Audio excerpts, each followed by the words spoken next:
1, 2, 3.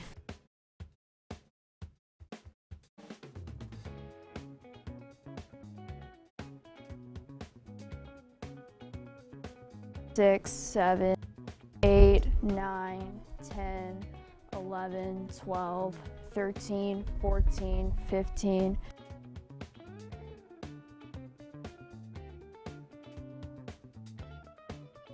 Now about fried chicken waffles, which is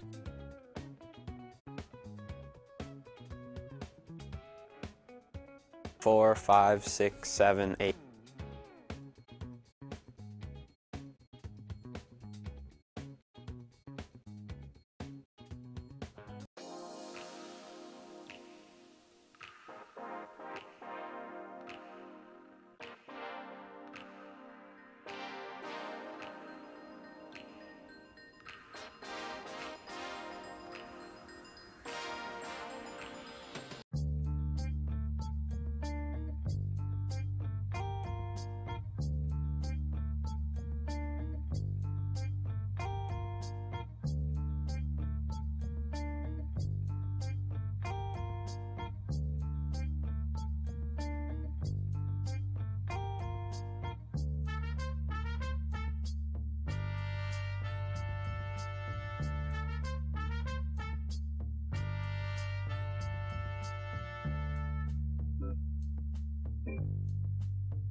Hello, Pally. Today is November 1st, 2018. And INFocus starts right now.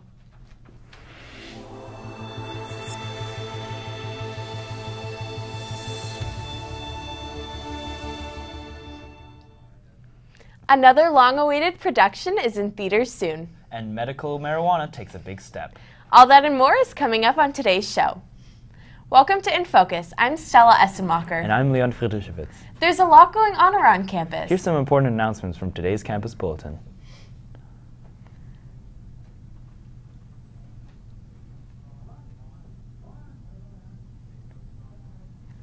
Pally Environmental Clubs would like to congratulate the second winner of their No Star November raffle, Avery Hanna. Details regarding when your reusable metal straw will be delivered will be sent over email.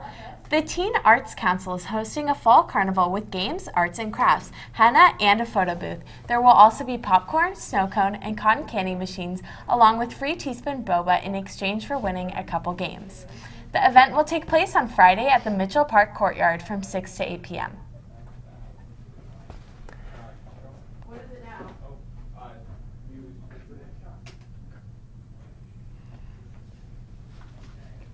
This year, Pally will celebrate Unity Day on Friday, November 2nd. Head over to the quad during lunch to see special performances that celebrate diversity that can be found at Pally. Happy health and almost stress-free college planning for parents and students is geared towards sophomores as they think about their values before embarking on college exploration in the future. Juniors starting college search process as well as seniors as they prepare for their transition to college. This new approach turns college search into an exciting and positive experience and will be led by New York Times bestselling author Harlan Cohen. To learn more, come to the Haymarket Theater on Friday from 5 to 7 p.m. Moving on now from what's going on around campus to what's happening in the world and locally today. Let's take a look at what's topping today's headlines in today's News Minute. The Pittsburgh synagogue shooting suspect pleaded not guilty to federal charges Thursday. It was the second court appearance for 46-year-old Robert Bowers this week after a federal grand jury indicted him on 44 federal charges. He's accused of killing 11 people at the Tree Life Synagogue on Saturday. During Thursday's arraignment, he responded yes, that he understood the penalties of the charges, and his public defender entered a plea of not guilty for him and requested a jury trial. If you're born in the U.S., you're automatically a citizen. That's the most basic fact of American citizenship law. But Trump said in an interview that Axios on HBO that he wants to change that. Trump says he plans to sign an executive order ending birthright citizenship for children of non-citizens and unauthorized immigrants born on U.S. soil. Trump gave no details or timeline for his plan. For the first time, the Food and Drug Administration has given its approval for a cannabis-based medication that will be available in all 50 states. Epidiolex is an oral solution officially approved for treating people with two types of epileptic syndromes: Dravet syndrome, a rare genetic dysfunction of the brain that begins in the first year of life, and Lennox-Gastaut syndrome, a form of epilepsy that usually emerges between ages 3 and 5. The medication was recommended for approval in April and approved by the FDA in June. In the 1700s, many nations were seeking independence. France was one of them. And Kyle, our very own resident historian, has been learning more. What do you have for us today, Kyle? Well, Stella, on this day in 1814, the Congress of Vienna first met to redraw the map of Europe following the Napoleonic Wars. The European powers of the early 19th century were rattled after nearly 25 years of constant war since the beginning of the French Revolution in 1789. After the forces of the Sixth Coalition captured Paris in March of 1814, Napoleon was forced to surrender, for the moment bringing an end to the fighting. The other European powers got to redividing the captured French territory at the Congress of Vienna, which began on this day in 1814. Diplomatic talks continued in Vienna despite Napoleon's resurgence in 1815. They reached their final resolutions 9 days before France's final defeat at Waterloo.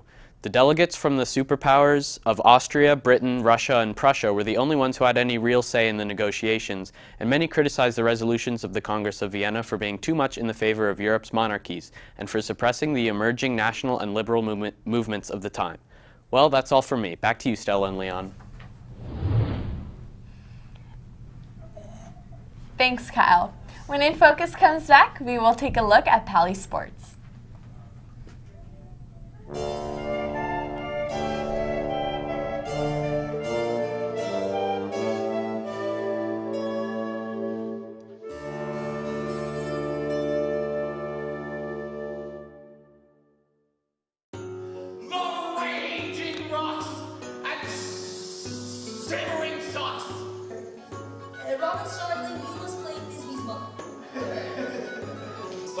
And in constant man. I must confess, I've heard so much, but So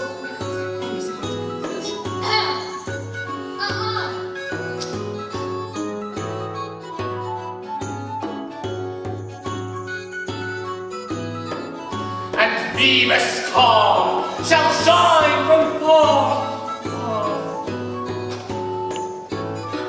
Now, fairy poet, our nuptial hour draws on. Have we devised to steal, and in the wood, Lysander, myself will lead, and from thence always turn away our eyes to seek new. Welcome back. Speaking of theater, let's take a look at how Pali athletes performed yesterday. Jason is in the studio now with the latest in Pali sports news. What's happening in sports? Well, it's fairly quiet in the world of sports. The girls' golf team won their second CCS championship in a row, but today, there are no games. Back to you. Thanks, Jason. Hey, Leon, did you know that sometimes hail can be the size of golf balls? Yeah, that is so crazy. Well, I hope the golf team doesn't get mixed up the next time it hails during their match. Our meteorologist Thomas is in the studio now with today's weather report. Thomas, what can we expect out there today? Fortunately, it won't be hailing anytime soon. What's going on, Pali? It's your weatherman, Thomas Colburn. Let's talk about weather around the Bay Area today. So as we look at San Francisco, we have a high of 73 with a low of 52. It's actually pretty warm right now. It's around 75 degrees with winds at about 5 miles an hour. As we cross the bay up into Oakland, we have a high of 77 with a low of 52. Roughly the same temperature as San Francisco, but winds at around 3 miles an hour. As we go down south down to San Jose, we have a high of 82 and a low of 54, roughly around 78 degrees. So that's our temperature in the Bay Area for today. So today in Palo Alto was around 78 degrees. We had a high of 82, a low of 54. Winds at about 5 miles an hour. Humidity at around 38%, so not very humid today. As we look at the coming weekend, Friday and Saturday, we have a high of 75, low of 54, high of 77, low of 51. Both days are going to be pretty sunny, so make sure to go on outside and enjoy that weather. As we look at Sunday, Monday, Tuesday, we're having low 70s as the highs and low 50s as the lows. I'm Thomas Colburn, your weatherman. Back to you in the studio. Well, that does it for today's episode. Be sure to visit our website to check out old episodes, check the bulletin, or to send us an email. Until next time, have a great day, Pali.